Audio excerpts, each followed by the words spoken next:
There's an old ghost story around here about a woman named Mary Shaw.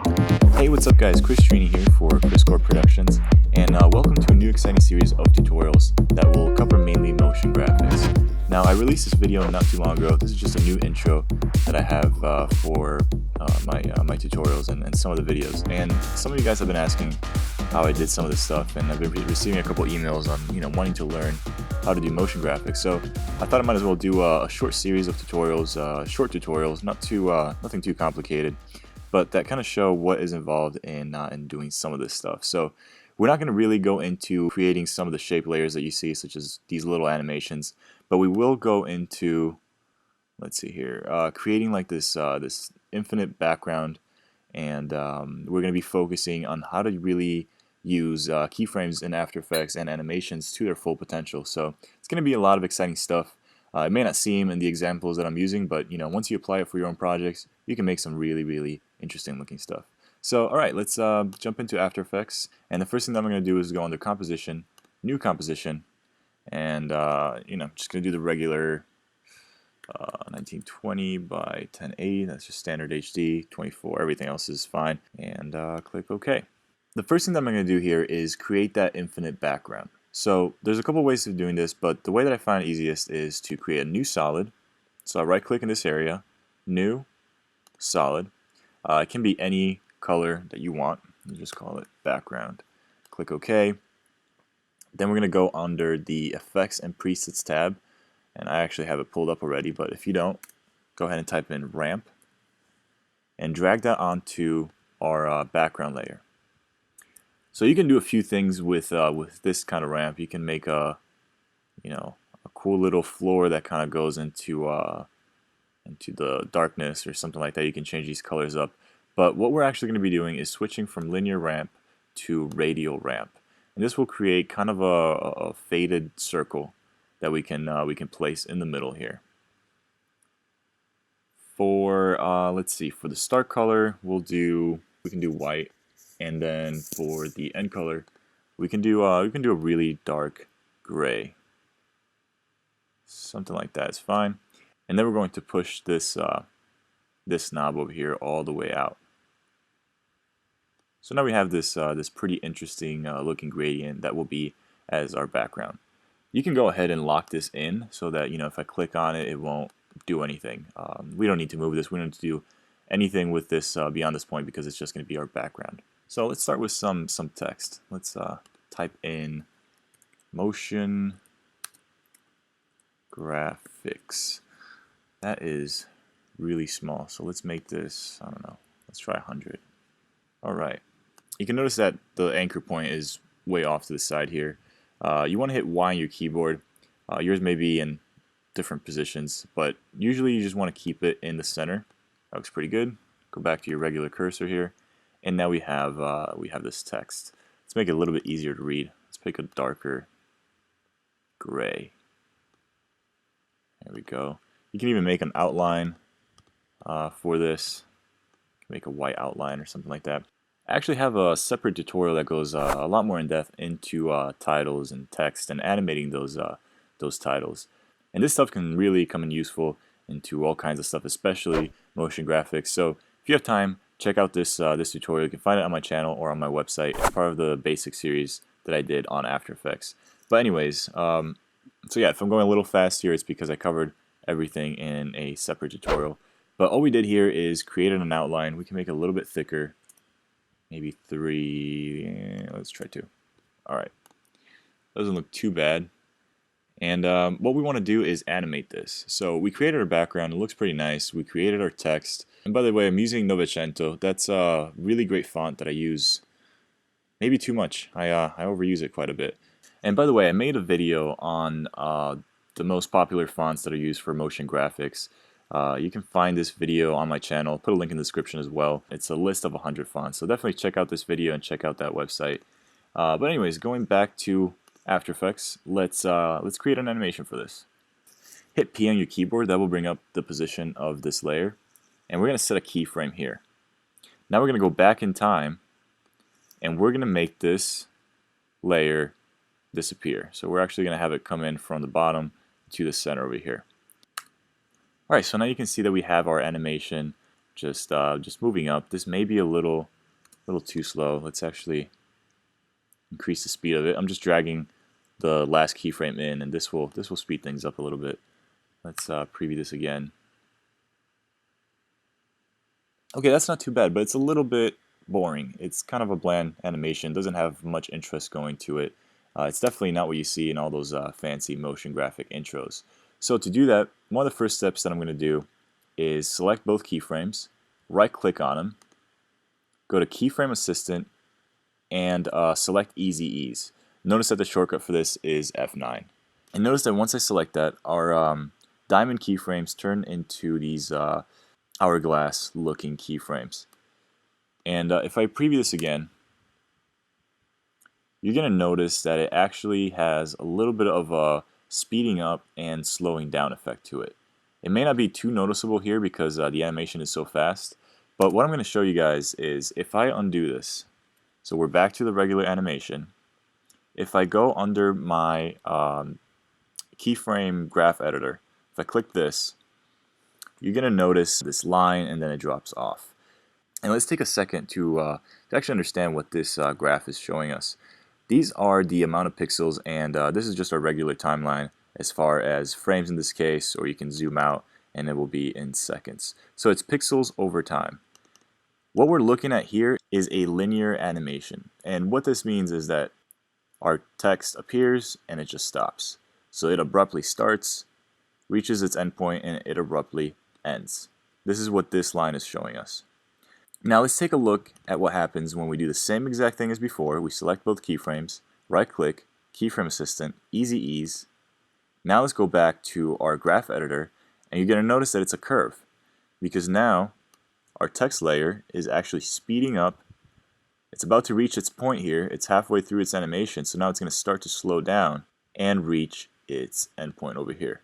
And once we have an animation created, we have full control, and we can create all kinds of fun stuff. So let's take a look at what we can do. We can just grab these knobs over here and push them to create different curve shapes. And what this shape will do is obviously affect the animation of this text layer. So let's preview this again. And what we're going to see is that it pretty much just jumps up really fast and then it slows down. So now the animation is much different. It's almost like a car going from red light to green light, speeding up real fast, and then notices a cop in the distance and it's like, oh, let me slow down here. So definitely a lot better than a linear animation. This looks a lot more dynamic and a lot more interesting. So I would suggest just taking the time to play around with this graph editor and the curves in it. Animate different properties. For example, we can add a scale animation. If I select a layer, hold Shift and hit S on my keyboard, it's going to bring up the scale and keep the position here. So I'm going to add a keyframe for this scale. Let's say that once it reaches here, I want it to scale up to about here, and then shoot back to 0. So it's going to disappear. So let's expand our work area here. Let's see what this does. That's probably going to look really slow. Let's see here. Alright, comes up, scales up, and then disappears. Yeah, that is super slow. You can move the keyframes here. Let's see, let's make this really fast and then disappear really fast. Let's try something like that. Okay, so hit spacebar again. There we go, a lot quicker. Maybe too quick in the last part. Let's just do that. And let's go ahead and easy ease these keyframes as well. Alright, so now back at our graph editor, we can see that it's instead of just jumping from point A to point B to point C, it's actually kind of creating this curve. So smoothens it out pretty much if you want to look at it that way. Let's hit play again. Again, you can play around with all these curves. You can make it a lot more dramatic.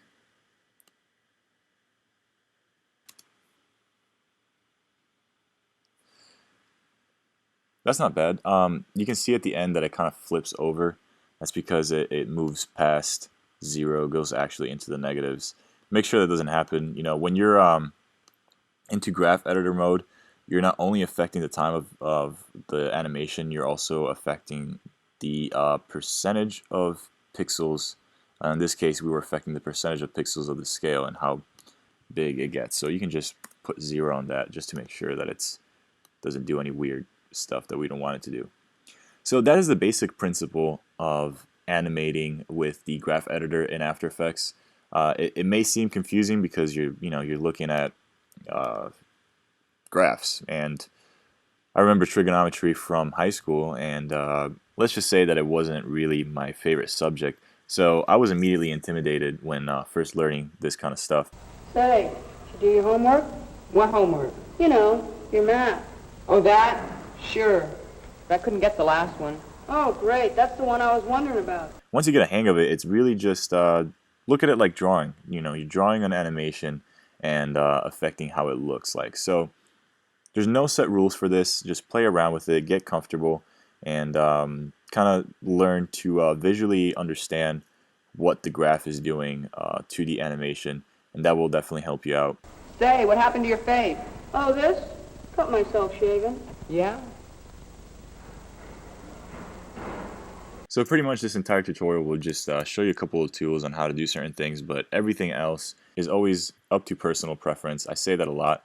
That's because it is, you know, it's not math, there's no set rules. This is more of what looks right to you. Now, one last thing that I want to show you guys, going back to the original example here, is a cool tip that I usually use for animating objects in After Effects. You're going to notice it with this text. It kind of has a bounce to it. I personally love these bouncy looking animations. It not only makes it look more dynamic, it also adds a little bit of realism, because you're adding that velocity to that layer, and you're visually seeing it kind of come to a stop. And I don't know, it just adds it's just pleasing to the eye, in my opinion. And I just want to show you guys real quick what I do to achieve that, and it's really simple. You can kind of achieve it with with the graph editor and what you just saw here. So let's get rid of these keyframes. So we're going to start with a scale of 0. And for this, make sure that your anchor point is in the center of the text, just like how we changed it in the beginning of this video. So we're going to set a keyframe for the scale. We're going to move up 3 frames or so, depending on how fast you want the animation to be. And let's bring it up to 100 and 110. Now, the idea with this second keyframe is to over-exaggerate the scale amount. So let's say you want its final resting size to be 100%. You want to over-exaggerate for the second keyframe. So we're going to go beyond 100% to 110%. Then we're going to move forward about 2 or 3 keyframes, and we're going to, instead of bringing it back down to 100%, we're going to bring it back to 95. Then we're going to move 2 or 3 more keyframes, bring it back to, let's say, 105. 3 more keyframes, bring it back to 100. This may be a slow animation. We might need to bring these keyframes a little bit closer together, but let's take a look at what we have so far. Alright, so this animation might look a little bit too dramatic and a little bit too slow, but you get the idea of how to recreate that bouncy animation look to your layers in After Effects. You can use this for so many things, and it definitely adds a little bit of interest to whatever you're animating. Again, you can always easy ease these keyframes. You can you can bring them a little bit closer together. Instead of 3 frames, maybe 1 frame or 2 frames. Let's take a look at this. Definitely a lot faster. You might want to make it a little bit less dramatic, especially here. Instead of going back to 105, you can make 102 or so, and then it goes back to 100. Let's take a look at that. Yeah, that looks a little bit better. So definitely play around with these values and get a look that really matches what you're going for. Adjust the speed. You can even go into the graph editor and select the scale and mess around with the curve that way. Hey, you know something? No, what? I had a wet dream last night. So I hope this this helps a little bit at understanding kind of what went into this logo that I created. Now this is really basic motion graphic stuff. I mean, there's a lot of talented people on YouTube. I've seen videos of really advanced stuff, but I figured this would be a good start. And since I've been asked quite a bit on how I did some of these things, it would be I thought it would be pretty cool to do a short series on basic motion graphics, and then maybe in the future we could do something a little bit more advanced. But next time I'm thinking of showing how to animate these shape layers and creating some of that shine effect that you saw in the beginning there, and a couple other things related to motion graphics. But anyways, I hope you enjoyed this tutorial so far. If you have any suggestions on what you want to see specifically to motion graphics, go ahead and post it in the comment section below, because this is the first video that I'm planning to doing on a series of videos for motion graphics, but nothing is set in stone yet, so I'm really open to suggestions as far as what you guys want to see. And also I have a lot of exciting stuff coming up. I'm working on a video called Real Life Grand Theft Auto, and it's going to have a lot of shooting. I've been working on it quite a bit, and a lot of planning and permits are involved for this one. So I hope you guys are going to enjoy it, and I'm also going to be shooting it with the intention of having it paired with an intense look at how we did everything, behind the scenes footage, tutorials that go along with that. So I'm definitely excited for that stuff, and if this is your first time on this channel, please subscribe. I would love to have you back and check out the rest of my stuff. But anyways, before I start rambling on, I do have a lot of cool projects coming up that I'm really excited to share with you guys. But before I waste any more of you guys' time, I'm going to go ahead and end this tutorial. I hope you guys enjoyed it. My name is Chris Trini for Chris Clark Productions, and I will see you next time. An ejaculation.